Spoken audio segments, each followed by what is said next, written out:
This is the Nothing phone review done by nobody. Just kidding. I know it's been a few days since April 1st, but got you guys. But we are reviewing the Nothing phone today. Nothing has had quite an interesting portfolio in its short 2-year span. But we're here back with the 3A Pro phone. I know we were all expecting the Nothing Phone 3 to come. This is what we got, the 3A series instead. So let's quickly find out whether the 3A Pro is good in terms of battery life, design, right? Nothing's main focus, and then performance, and much more. So let's quickly get to it.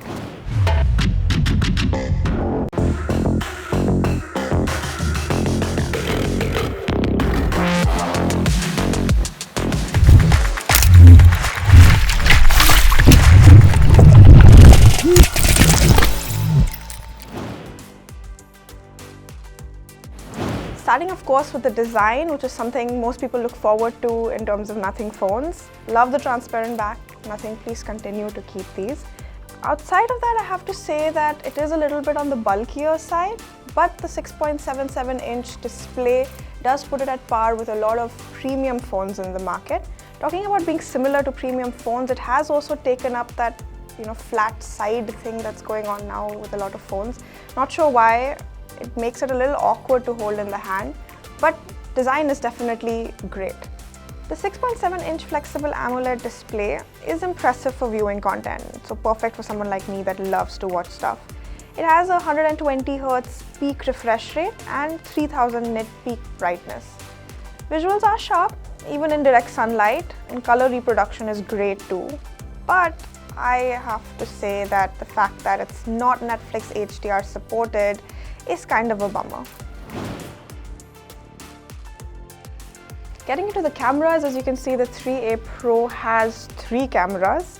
You have your 50-megapixel primary camera, you have the 8-megapixel ultra-wide, and then another 50-megapixel 3x optical zoom camera. Now we're going to get into their performance and what we thought of it, but before that, I have to mention the presets because I absolutely loved using them. I know this is not a new thing. A lot of phone cameras have filters, but considering it's a budget phone, I've enjoyed the filters or presets that this camera has more so than others, especially the lenticular one. I know it's something that you might never need, a kind of image that you're taking through a glass, but it was fun. Okay, let's talk about the performance of these cameras. The main camera produces shots with excellent details, minimal noise. Both contrast and dynamic range are great. Zoomed in or not, I loved the portrait mode either ways. It was really, really fun to use. Now, yes, in comparison to a lot of the premium phones out there, you can say that those offer, say, 4K at 60 FPS. This is only up to 30 FPS. Considering that it's a budget phone, that's quite good.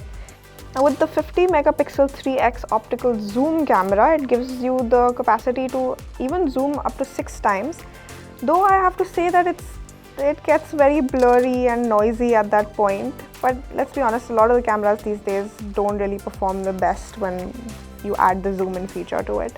The selfie camera, it gives a little bit of a depth effect, which I really loved, even without adding anything or changing any of the settings. But again, yeah, quality is very mediocre.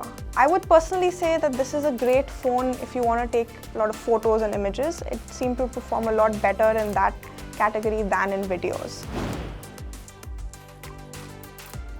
Let's talk performance. So the Nothing 3A Pro phone is powered by the Qualcomm Snapdragon 7S Gen 3 processor. This upper-tiered chip seems to handle productivity tasks quite well. The only time this phone lagged was when switching between cameras. Now, Nothing's software approach is the monochrome UI marketed as bloatware-free. This means that it avoids all the pre-installed apps which are common on most Chinese phones. Thank you, Nothing.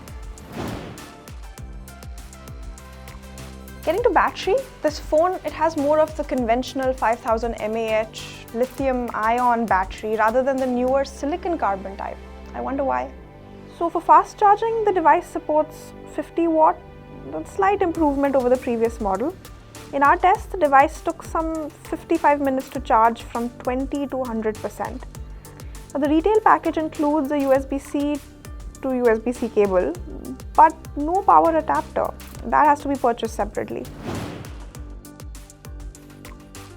Now let's talk about something that's new to this series. So the 3A series, it brings in something called the Essential Space, which is essentially an AI hub that helps store, say, memories, voice notes, memos, and much more. This is how it works. A quick press of the new Essential key on the side of the phone takes a screenshot. The device then analyzes its content and automatically categorizes it within the Essential Space. Long pressing of this button fires up voice memo recording, which the system then transcribes and stores the audio as a note. So the Nothing 3A Pro comes at kind of somewhere at the intersection of affordability and functionality. I personally think that yes, the ecosystem that this company itself has in the Indian market is not quite as big as a lot of the competitors in this budget price range, but as a phone itself, it's quite a great buy.